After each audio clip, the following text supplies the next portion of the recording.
Bernard Cazeneuve, le candidat de Laurent Geoffrin. En gloire. Ah oui, Gloire. mais il ne se rend pas à l'Élysée. Il est à Aix.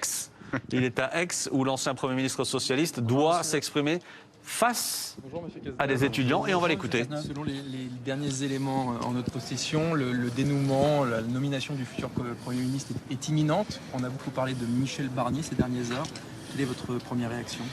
Moi, je n'ai pas de réaction à une nomination qui n'est pas encore intervenue. Michel Barnier est un homme qui a des qualités, qui a une expérience. Et de toute façon, la seule préoccupation que nous devons avoir aujourd'hui, c'est celle d'un gouvernement qui permette au pays de résoudre les difficultés nombreuses. Et elles sont profondes auxquelles il est confronté. Donc, le seul commentaire doit être dicté par le sens de l'intérêt général. Le reste n'a pas d'importance. Est-ce qu'on peut vous appeler Monsieur le Premier ministre ? Je l'ai été. Il semblerait que le fait que le Rassemblement national censure ou non un potentiel nouveau Premier ministre a beaucoup pesé dans la balance. Est-ce que vous le regrettez que le RN ait eu un tel poids ? Non, mais moi, je ne vais pas rentrer dans ce type de considération et de commentaires. Si je devais faire un commentaire sur la séquence qui vient d'intervenir, je dirais la chose suivante. Les Français ont été amenés, au terme d'une dissolution décidée par le président de la République, à exprimer leurs sentiments.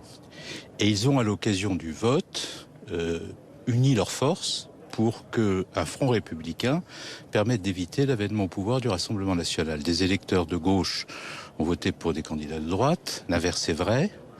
Et parmi les blocs qui sont constitués au Parlement, le bloc minoritaire arrivé en tête est celui du nouveau Front populaire. Ce que traduit le résultat de cette élection, ce sont des choses assez simples. Premièrement, la volonté des Français qui sont conscients de l'extrême difficulté à laquelle le pays se trouve confronté, de voir les forces politiques s'unir autour d'un certain nombre de décisions à prendre, de politiques à mettre en œuvre, pour faire en sorte que le pays ne décroche pas et ne sombre pas. C'est le premier élément. Le deuxième élément, c'est qu'ils souhaitent une nouvelle orientation pour la politique du pays. Et donc on ne peut pas faire comme si, après la dissolution, rien ne s'était passé et comme si tout pouvait continuer comme avant. Le troisième point, c'est qu'ils souhaitent une autre relation entre le gouvernement, le Parlement et le président de la République, c'est-à-dire une autre gouvernance faite de davantage d'écoute, de davantage de compromis, de davantage de compréhension de ce que sont les attentes des Français. Et enfin, les Français, j'en suis convaincu, souhaitent un pouvoir qui ait avec eux une relation plus apaisée. Et donc l'objectif du gouvernement, quel qu'il soit, ce sera de réunir et d'apaiser les Français et de réussir les politiques qui sont celles que les Français attendent au terme du scrutin.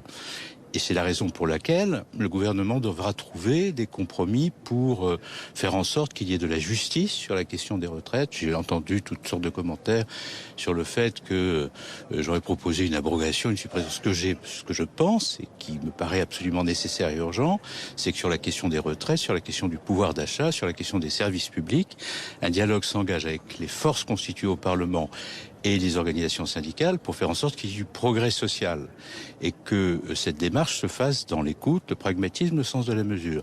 Il faut aussi que l'ordre républicain, les valeurs de la République, les principes qui permettent de continuer à vivre ensemble soient constamment réaffirmés. Il faut que l'on puisse créer les conditions d'une transition écologique sans décroissance. Et il faut enfin que nous puissions, sur la question de nos alliances, sur la question des conflits qui traversent le monde, dire ce à quoi nous croyons, c'est-à-dire à la démocratie, au principe du multilatéralisme et au respect des principes du droit international. Voilà les sujets sur lesquels un gouvernement doit pouvoir s'engager. Et puis il y a une question considérable qui est celle de la situation des finances publiques.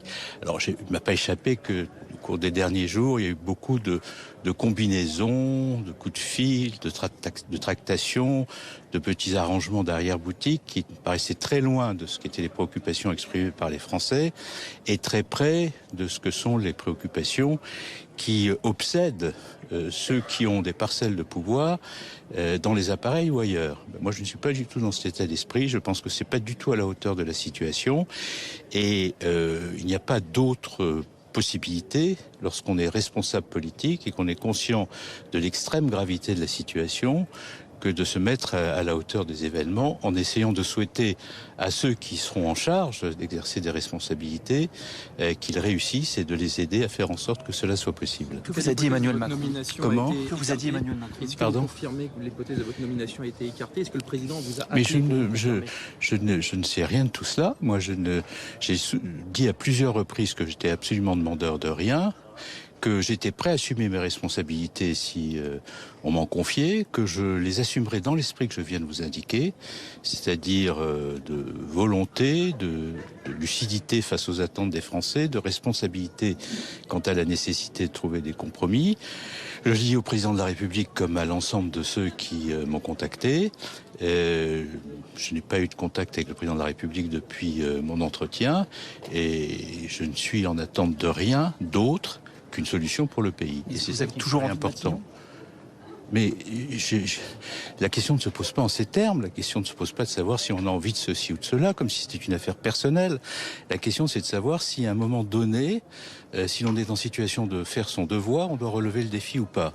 Et moi, je n'avais pas de demande en la matière, pour des raisons qui tiennent d'ailleurs à des épreuves personnelles très, très dures que j'ai eu à affronter ces derniers mois avec ma famille. Mais si on m'en avait fait un devoir, je l'aurais fait. Et je l'aurais fait de façon loyale, avec une grande abnégation et la volonté d'être à l'écoute de l'ensemble des forces politiques représentées au Parlement, et en ayant les idées claires sur ce qu'il fallait faire, c'est-à-dire une nécessité de changement politique, dans le respect et l'écoute des forces au Parlement pour trouver les compromis utiles, dans une relation avec les Français faite d'explication et de sincérité, et dans le respect des institutions et des fonctions occupées par les uns et les autres. Vous pouvez affirmer qu'un gouvernement dirigé par vos soins n'aurait pas été censuré par l'Assemblée? L'Élysée prétend le contraire. Mais la meilleure manière de savoir cela, c'est de nommer un Premier ministre et de laisser le Premier ministre faire son travail. C'est comme ça qu'on procédait lorsque l'instabilité gouvernementale était grande en France, et notamment sous la 4e République, dont on a recréé l'esprit en France au cours des dernières années. Donc si on veut être assuré de cela, il faut d'abord regarder quel est le résultat des élections, le comprendre, s'y résoudre, car quand on organise une élection et que les résultats sont là, il vaut mieux se résoudre aux résultats de l'élection, et puis ensuite laisser le gouvernement gouverner. Voilà. Vous êtes encore prêt à dire oui? Merci à vous. Merci, monsieur.